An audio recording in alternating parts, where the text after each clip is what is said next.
going to do a quick overview of CLASS, the new Blackboard virtual platform. I've logged into the platform and I see myself as instructor over here on the left-hand side.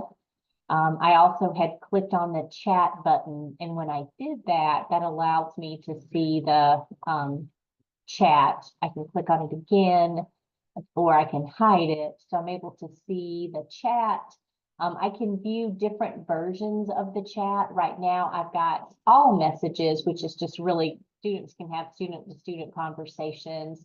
And then everyone is really our class chat. So when you're dropping in the sign-in links and things you want to use everyone, you can go to the gear here and decide that students can chat with each other, or they can, just chat with instructors. It's really up to you. I typically let them chat with, everyone in the class. So, but with instructor view, you're typically going to be up here in the upper left-hand corner. That's one of the views that you might see. I'm going to close this.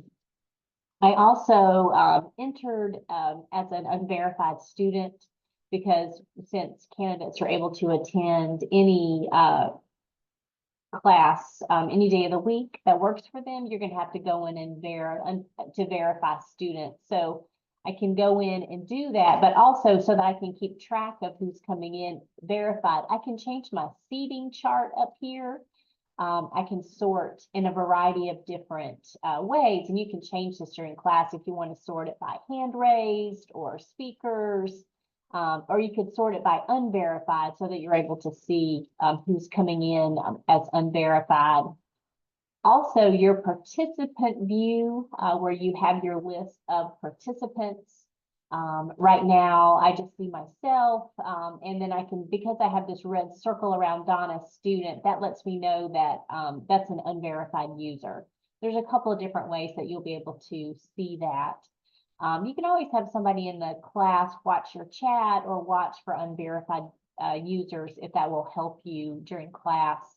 But to verify the user, there's a couple different ways that I can do it. I can click on the three dots here, and I can go down here to verify Donna student. It's typically easier, I've found, to say new student, because when I go to the list, I'm not there. This is not my class.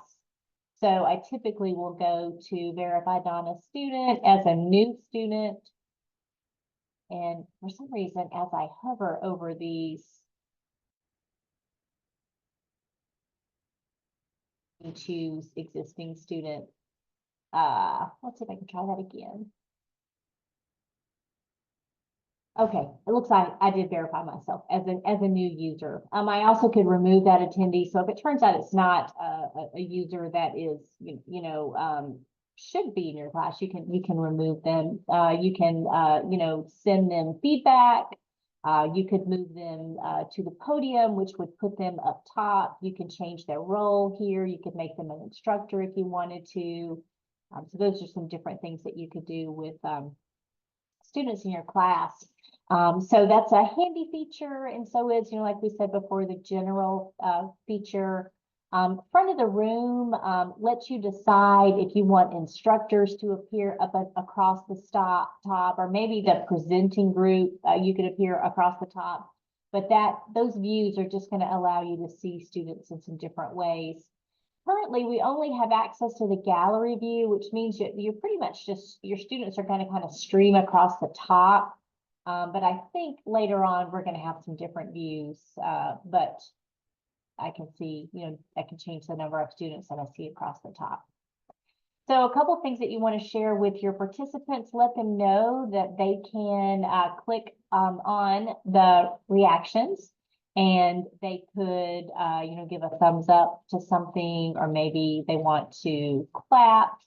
They can kind of change their emojis. They typically, I think it's just one emoji at a time. They also could raise their hand.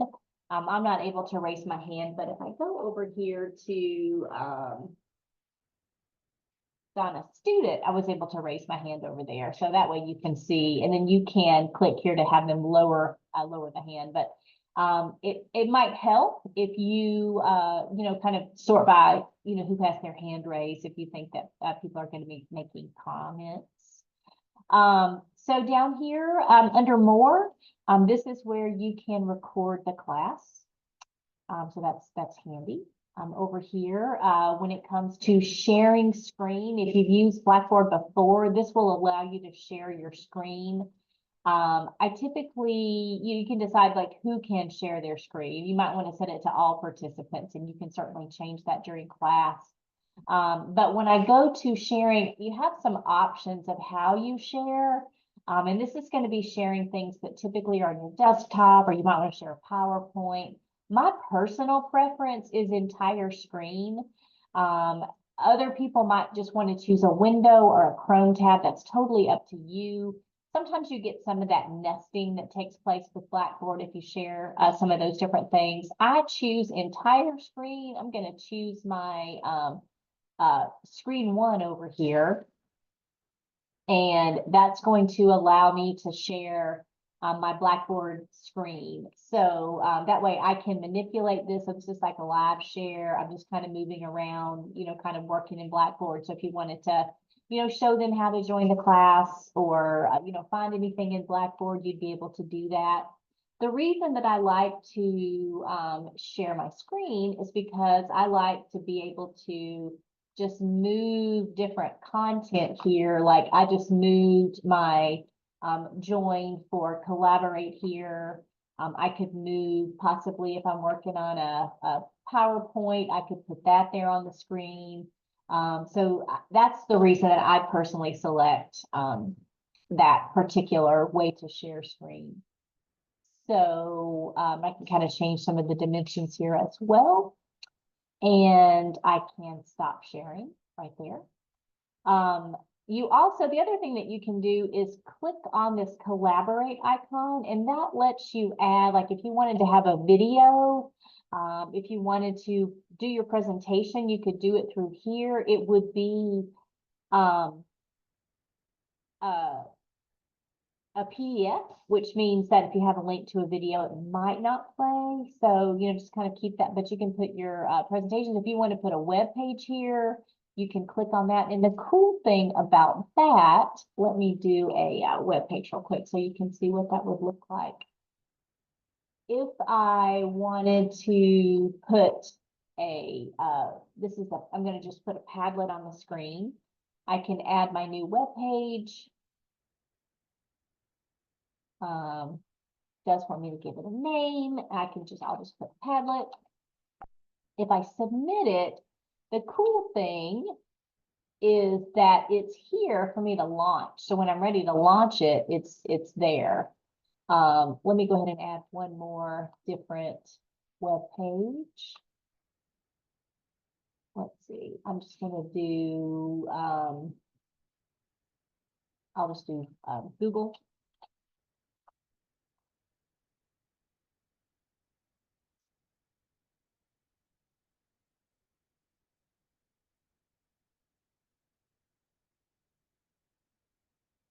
Then I could load, like if I wanted to load the Padlet, I can launch it. So it's pretty easy. The cool thing is it's up here at the top of my page. So when I'm finished with it, I can just exit out.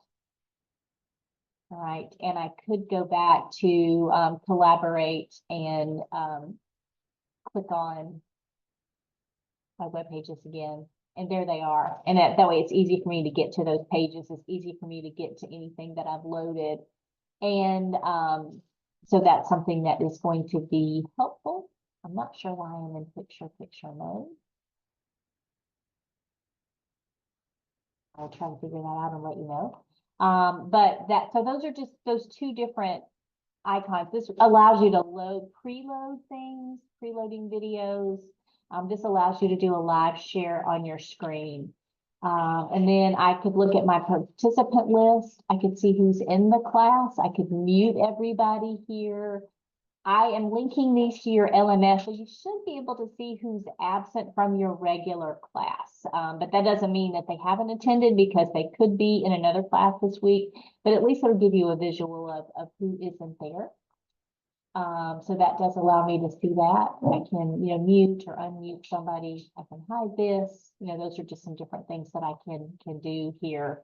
So there's quite a few nice features in Collaborate. It's taken us a little bit of time to get to know it.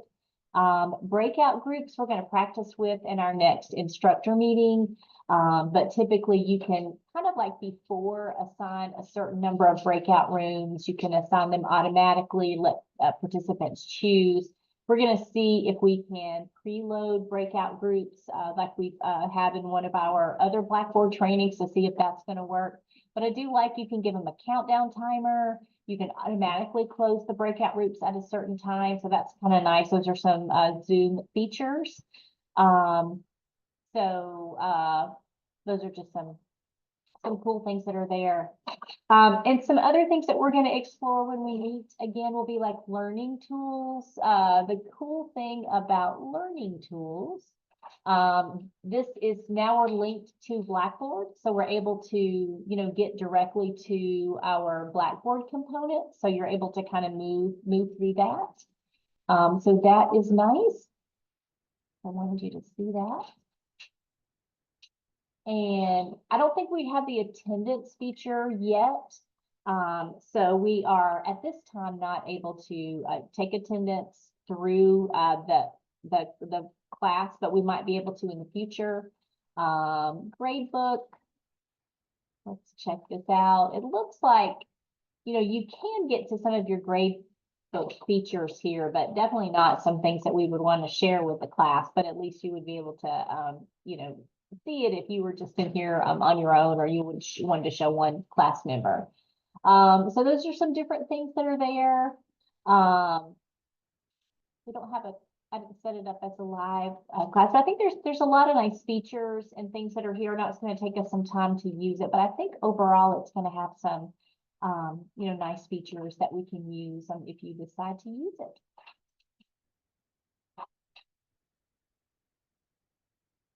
Stop the recording now. I'll stop sharing. And we'll talk more about this here, how it's going if you've tried it.